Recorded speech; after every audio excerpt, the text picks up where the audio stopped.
The tough police car. Here is Dorothy Doodog, the chief of police in her tough town. Tracker is her trusty police dog who helps her solve crimes of tough world. Today Dorothy is buying her lunch when her walkie-talkie sounds like the alarm. Tough team alert! A racing car has been stolen from the racetrack and the criminal is driving at high speed down the highway. Quick, Dorothy must chase after him. Only a tough police car can take this speed. Charlie is hovering in the helicopter to guide Dorothy towards the car. Tough team on track. Dorothy whizzes after the criminal at top speed. She catches up fast and engages the tough magnetic bumper. The racing car sticks to the powerful bumper and can go no further. But look at the criminal escaping away from the car.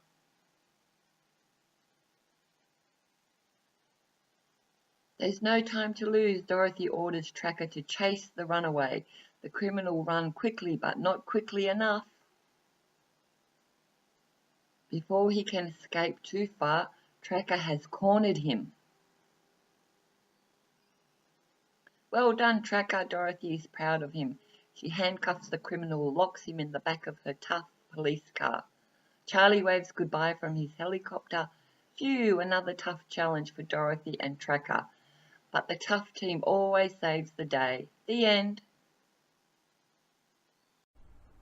The Mermaid Ball. Everyone under the sea was getting ready for the Mermaid Ball. The mermaids and the sea creatures were busy decorating the undersea cave.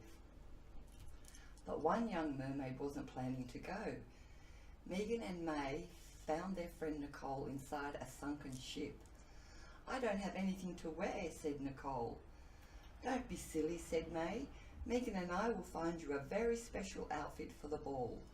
Follow us." "Come with me, Nicole," said Megan. "I have something really special for you to wear." Megan led her friend to a secret coral reef. There she opened a large oyster shell to find some lovely pearls. "Oh, Megan," said Nicole, "how beautiful! And there's a string of pearls for each of us," Megan said happily. The mermaids swam back to the sunken ship to get ready. They had so much fun dressing up. "This is really exciting," said Nicole. "I'm so glad I'm going to the ball." At the ball, the three mermaids had a wonderful time, dancing and swimming the night away. The end. A royal party. Princess Layla wanted to throw a wonderful party for her husband, the prince. She had a royal meeting to plan the party. Layla wanted to keep the party a surprise from her husband, the prince. She sent her husband away on a little trip so she could get everything ready. Now that everything was almost done, Layla wanted to see the royal dressmaker. She asked the dressmaker to make her a wonderful gown. When the dressmaker was finished, she asked Layla to try on her dress. Princess Leia looked beautiful. When the prince came home, he opened the doors to the ballroom. He was so very surprised. "This is the best present in the world," he said, hugging Layla. "Thank you so very much." The end. The Lost Fairy. A strong wind had blown Fairy Sparkle through the woods. "Oh no, now I'm lost," she gasped. "I'll help you find your way back to your fairy home," promised Dapple the fawn. Dapple led Fairy Sparkle to a nearby clearing. "Lots of fairies live here," he explained. "This is not my home. This is where the Fairy Queen lives," said Fairy Sparkle. "I shall help you, child," said Her Majesty.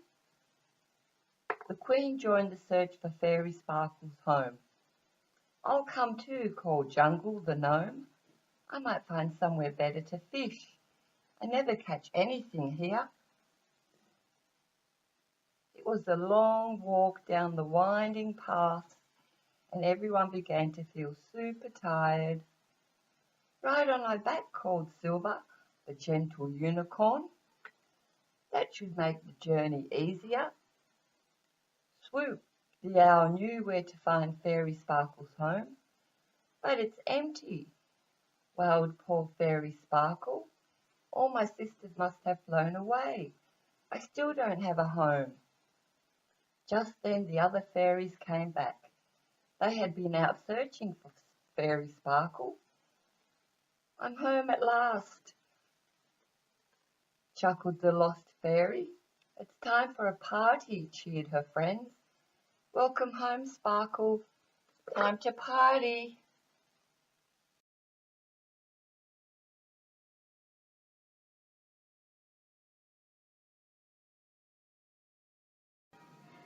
Storytime Sparkle. Puppy loves to dig.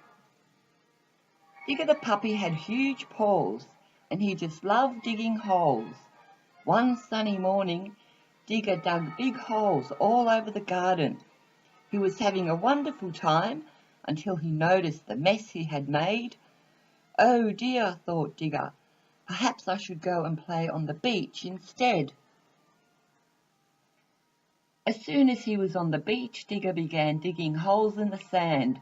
"This is fun," he barked, scrabbling harder and sending sand into the air. A family was having a picnic behind him. "Please stop doing that," they called to the little dog. "You're covering all our food with sand." "Sorry," called Digger as he ran away. Digger ran to the empty part of the beach. "I hope I don't get into any more trouble today," he said. Suddenly he heard a cry for help.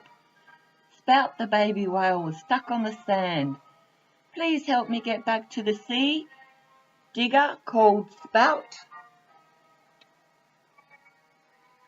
At first Digger didn't know what to do, but then he remembered he was good at digging. Scrabble, scrabble, scrabble! Digger worked away with his powerful paws, making a channel to the sea. Water surged up the channel towards Spout. "That's it, Digger," called the stranded whale. Soon the channel was complete. Splosh! Spout turned around and splashed his way back into the sea. Digger felt very proud and happy as he watched the little whale swim to where his mother was waiting for him. As a special treat for saving her son, Spout's mother gave Digger a ride in the water jet from her blowhole. "Woof, woof! From now on I'm only digging holes if somebody asks me to," chuckled Digger, barking with joy. "Woof, woof, woof, woof, woof." The end.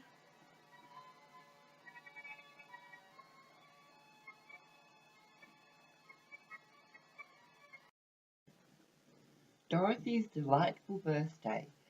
The Wiggles have planned a super duper surprise for her. Happy Wiggly birthday, Dorothy! Dorothy woke up in the morning and looked around her room. It was her birthday. There were balloons, streamers, and a big birthday banner up for her. The Wiggles must have done this. How delightful, she said, clapping her hands. She was so excited she jumped out of bed.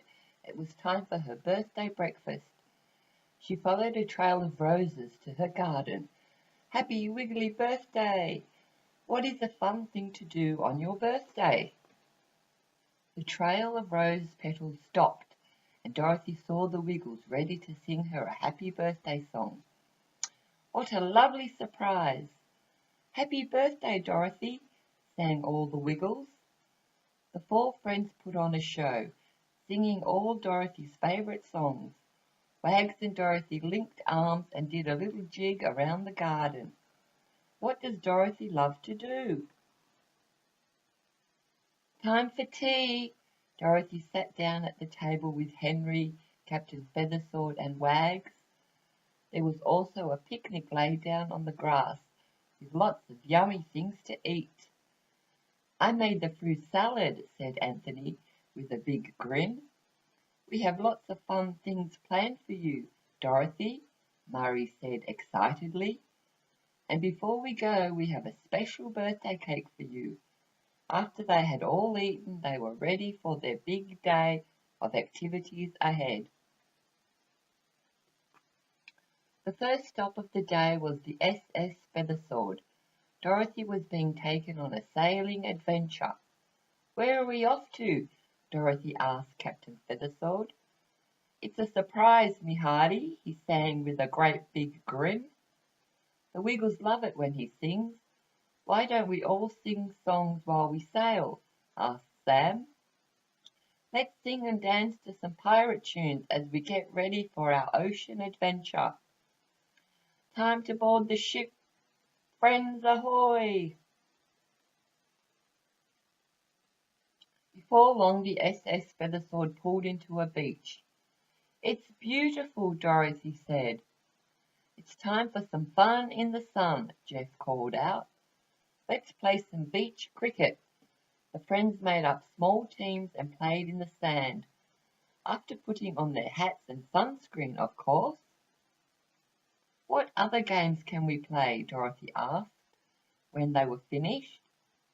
The Wiggles and all their friends called out lots of options. "There are so many fun things to do at the beach. What do you do at the beach?" Dorothy wanted everyone to help with one final thing before they had to leave. "Let's build a sandcastle," she said.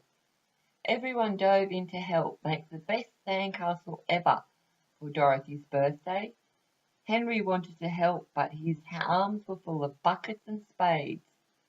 All the friends found shells and flowers, even a little flag to add on to the sandcastle. Together they managed to make an amazing sandcastle. "Good work, everyone," thanked Dorothy. "What would you put on your sandcastle?" After a long day, the Wiggles dropped off all the friends back at their homes, one by one. Lastly, they arrived at Dorothy's house. "Thank you for an amazing day. You are all so great friends," said Dorothy. "I would love to make you some rosy tea before you go, just to say thank you so very much." So the birthday girl and her friends enjoyed some rosy tea at the end of the day, and Dorothy felt like a very special girl indeed. "What is the best thing in the world?" asked Dorothy. "Friends, of course." The end. The Great Puppy Adventure. Barbie, Skipper, Stacy and Chelsea couldn't wait. The sisters were going to visit Grandma Roberts for 2 weeks in their hometown of Willows, Wisconsin.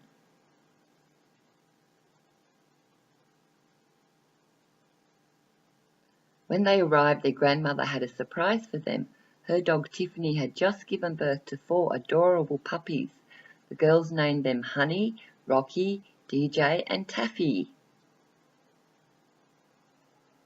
After unpacking their suitcases, the girls explored their grandmother's attic.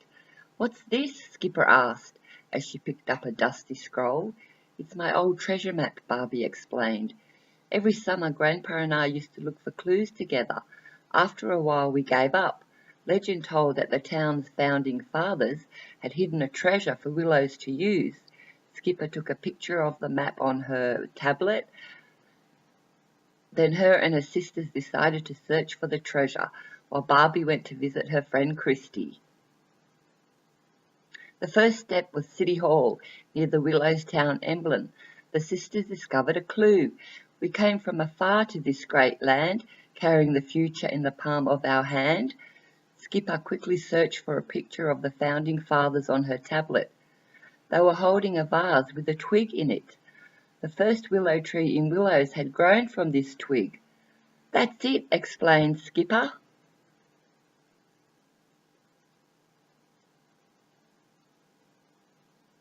Meanwhile, Barbie couldn't wait to see Christy at the Willow Fest, Willow's big annual festival. But Barbie was sad to discover that the festival, along with the town, was looking a little run down. and the worst thing, Christy and her family were moving away.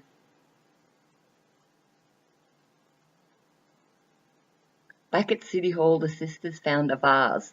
Stacy pressed the emblem at the base of, and a small willow tree charm popped out. "I'm going to borrow this just in case we need it for the treasure hunt," Stacy said. At the bottom of the vase they discovered their next clue. "What runs for miles and never gets tired?" After a while Stacy cried, "Running water! It must be Lake Willows," the sisters explained. Two Willowfest workers noticed the sisters looking at the map and also wanted the treasure. "Maybe we should let the girls do all the work finding the clues," Joe told his friend Marty. "Then they will lead us right to the treasure. Then we'll just grab it." The sisters searched near Lake Willows and found their next clue in a nearby fountain. Stacy threw a coin at the willow symbol, hitting it and causing the fountain to rise and reveal a secret inscription. Slowly progressing like a midday chime, the growth of a tree is a reflection of time. "The clock tower," the sisters said at the same time.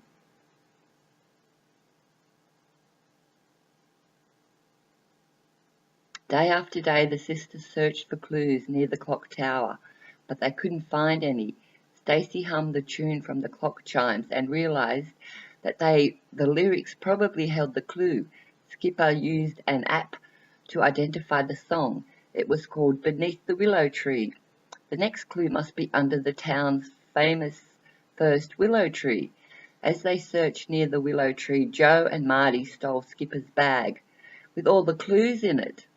The next morning Skipper and Chelsea were upset because their clues were missing, but Stacy said, "I'm not giving up. Grandpa always said the best part of an adventure was sharing it with people you love." Barbie told her sisters, "Let's go save willows." Using the old treasure map, the girls and the pups dug near the willow tree. They found a willow town emblem with a puzzle on it. Chelsea quickly solved it. Suddenly the ground shook and opened to reveal a tunnel. The girls didn't get far before Joe and Marty caught up with them. "That's far enough, girls. That treasure is ours." "Not if I can help it," said Barbie. She made sure her sisters were clamped in, and they swiftly raffled to the bottom of the tunnel. The sisters followed the tunnel to a vault. Stacy used the willow charm to open it. Diamonds, gold and jewels sparkled before them.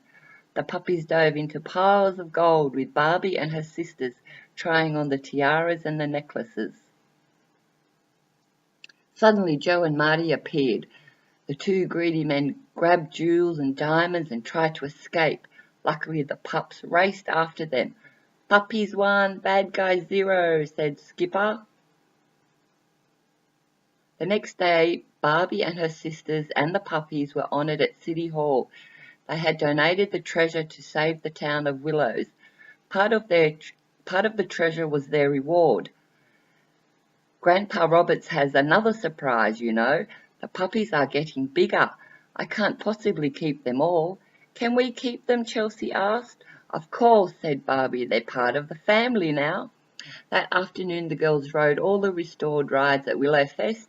Barbie was happy to hear that Christy's family was going to stay. But before she and her sisters leave, Barbie had one last thing to do. "Taffy and I planted new clues around town, and I made this new treasure map," Barbie said with a smile, "for the next adventurous spirit who comes to Willows." The end. The Bubblegum Kid. This is the story of Billy Bob Glump, a weird little tyke who loved to chew gum. And because chewing gum was all that he did, he was known around town as the Bubblegum Kid. He once chewed a piece for 7 straight weeks, only stopping for meals and to rest his sore cheeks. Some say that Billy Bob chewed in his sleep, and that even his dreams had gum-chewing sheep. But also poor Billy had one tiny trouble, For he'd try he might, he could never blow a bubble. He'd blow till his face got red, but the gum would pop out of his wee little head. The schoolyard bully named Double Chin Dan wasn't a Billy Bob fan.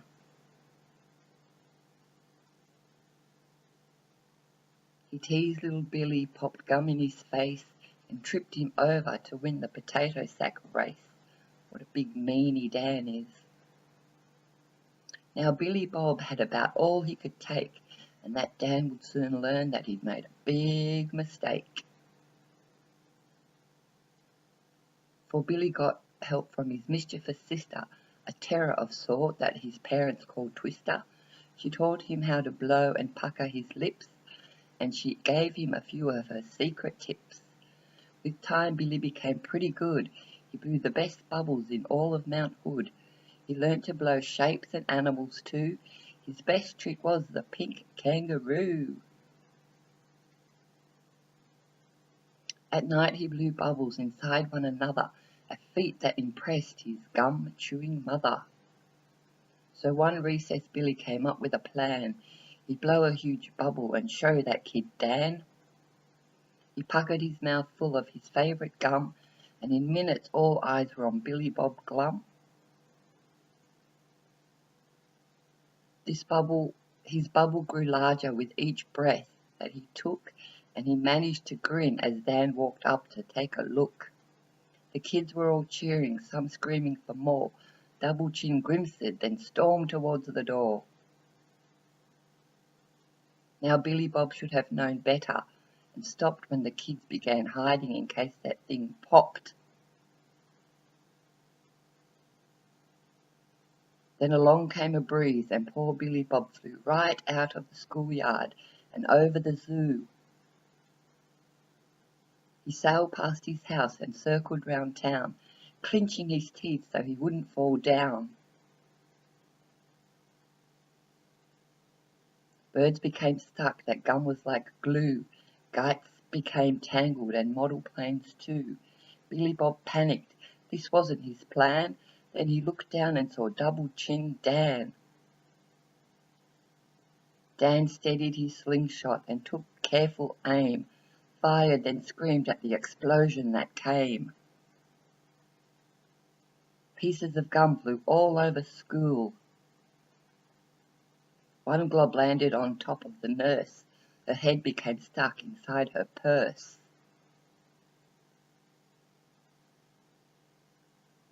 The custodian ran out with a bucket and mop, but he fell on a piece and hollered, "Please stop!" The trees were all covered, the jungle gym too.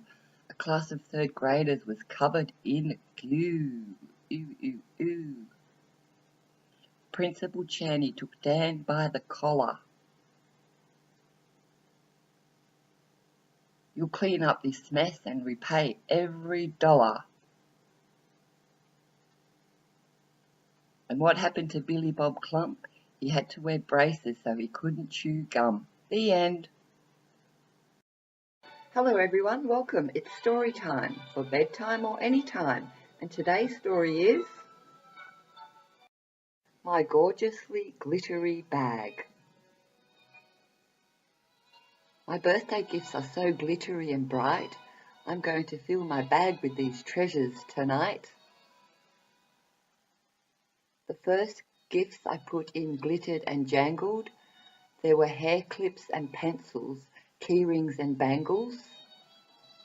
This glittery belt and sparkly bracelet from Jen go in my bag with a pink notebook and pen.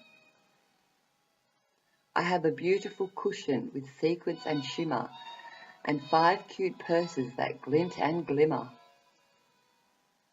My glittery globe has sparkles everywhere, and there are pom-pom beads and bows for my hair. Gran gave me a nail kit all jewelled and tiny, a tiara and shoes that are pink and shiny. There's just enough room for this awesome glitter ball from Dad, and sunglasses, the sparkliest that I've ever had. The fairy wings from Mum are my best gift today. Now let's make believe I can fly up up and away. I'm so lucky to have all these glittery things, new jewellery and purses, beads, pencils and wings, a belt I can wear, and a new pair of shoes. If you could pick one, which would you choose? The end. Spooky Street. Hello, welcome to Spooky Street. How nice to meet you. Would you like to come for tea and meet the neighbours on the way? Everyone is dying to meet you. Our first call is Cauldron Cottage, the bewitching home of Old Mother Hubble. Follow me, let's go inside, but stay close. Old Mother Hubble sits by the fire, rocking forward and back, creak, crack, forward and back. Yes, it is a cosy cottage, but take care or witchy fingers in fingerless gloves might scratch and catch and hold you tight. We should not stop, we should not stay, we must now be on our way.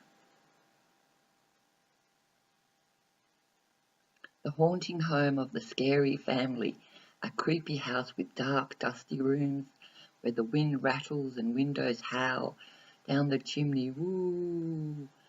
But have no fear, you're safe with me. Shall we go inside? Up and down the dark stairs, the scary moan and groan. In the haunted rooms, they screech and scream, and along the creepy corridors they wail, stay.